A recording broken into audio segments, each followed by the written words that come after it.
So, Sean, I've got Sean Robinson with me here. Sean, thank you for taking the time to be with me. We're just going to jump right into this interview, Okay. and I'm going to ask you a few questions. So, the first question is if you can just tell us briefly a little bit about yourself and about your martial arts background. Okay. My name is Sean Robinson. I currently live in Jamestown, North Carolina. Grew up in Texas, and that's really, if I have any martial arts experience, it started when I was young and living in Texas, and a fencing club in high school is where actually I started. And really, that is the only martial arts, if you want to call it a martial art, Yeah. is the fencing, and it progressed from I guess, an Olympic style fencing with the foil, Mm-hmm. the epee, and the saber.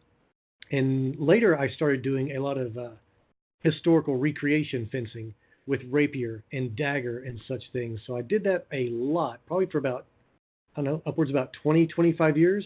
Yeah. And then when I got to the point to where I it just kind of faded off, I didn't fence anymore. And that's when I found GMAU and thought, you know what, I think karate and bojitsu is Yeah. my next step in my martial arts evolution. So, tell us a little bit about how you found GMAU and what your experience with GMAU has been like. Finding it, I think, like most people, was just doing internet researches as far as what dojos are in my area, what martial arts discipline do they teach, and is it right for me?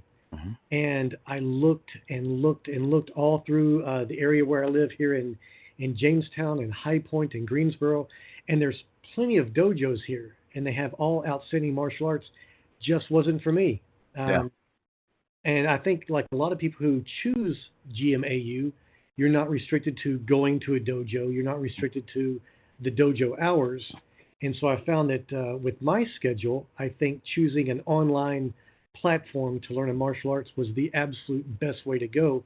It's it's on my schedule. It's on my time. It's when I choose to and where I choose to.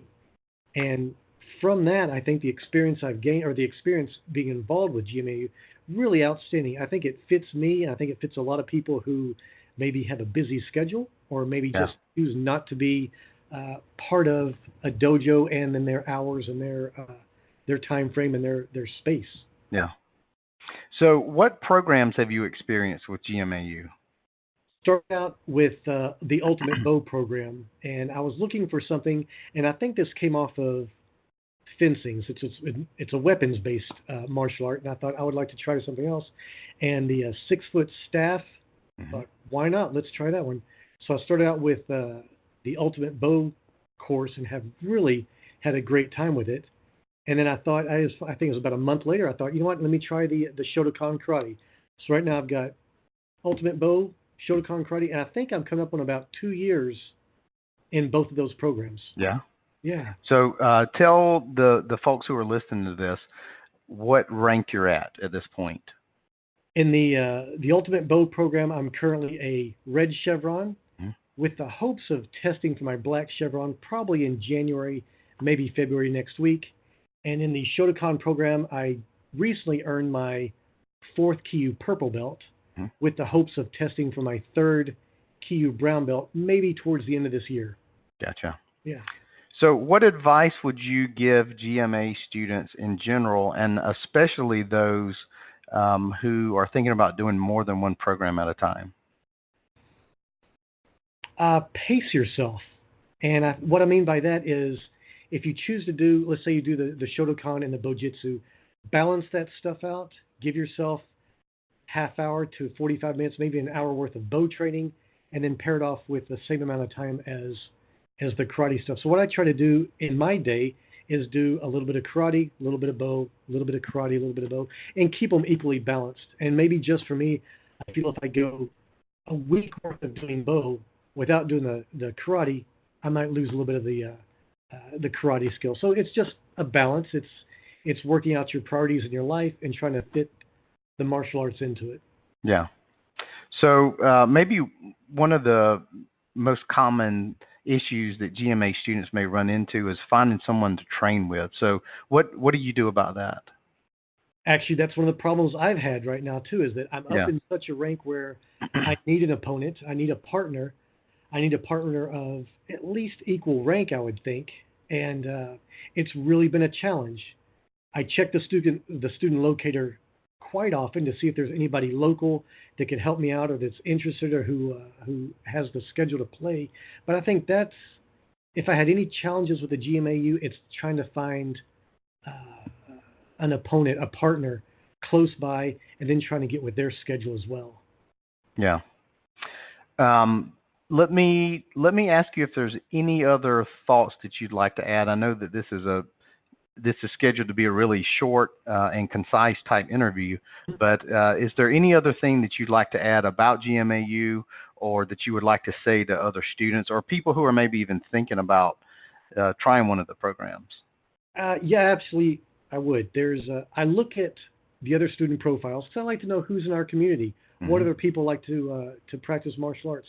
And I see a lot of students say their goal is to obtain a black belt, which I think is an outstanding goal. But what I think I want, and what I do for myself is, I think a black belt would be wonderful. What I want to be able to do is enjoy the journey to the black belt, and knowing that black belt is not a finishing spot. It's a starting point. You've got all your basics down. Once you achieve black belt, I think that's when it starts going into some really deep martial arts experiences. So, enjoy the journey. Be on that journey. Enjoy what you're learning in order to get to your goal. And then once you get to your goal, you can just explode out of that with all the depth of stuff they're going to teach us. Well, I think that is an excellent point, and that's a good place to stop the interview. Okay. So thank you for your time. Thank you very much for your time and your willingness to share your experience. And for those who are listening to this video or who may be reading a transcript, if you're a GMA student, I would encourage you to use the student locator, as Sean mentioned, and just reach out to him and let him know that you saw his video. Give him some encouragement. If you want to ask him about some tips, or if they have some specific questions, would it be okay to reach out to you in that way? Absolutely, Joel. Yeah, that'd be great. I'd love to have that. Yeah. Well, I think it's a unique feature of the community, and this is an opportunity, I think, to highlight that and to encourage people to use it. Absolutely. Yes. Yeah. Well, thank you again so much for your time. I appreciate it. I know that we scheduled this right after you were getting home from work, and I appreciate you being willing to do that. And good luck to you in your training, and good luck in your future testing. Absolutely, Joel. Thank you very much, too. I appreciate the opportunity. Have a great day. Thank you. It was nice to meet you. You too. Goodbye. All right. Bye-bye.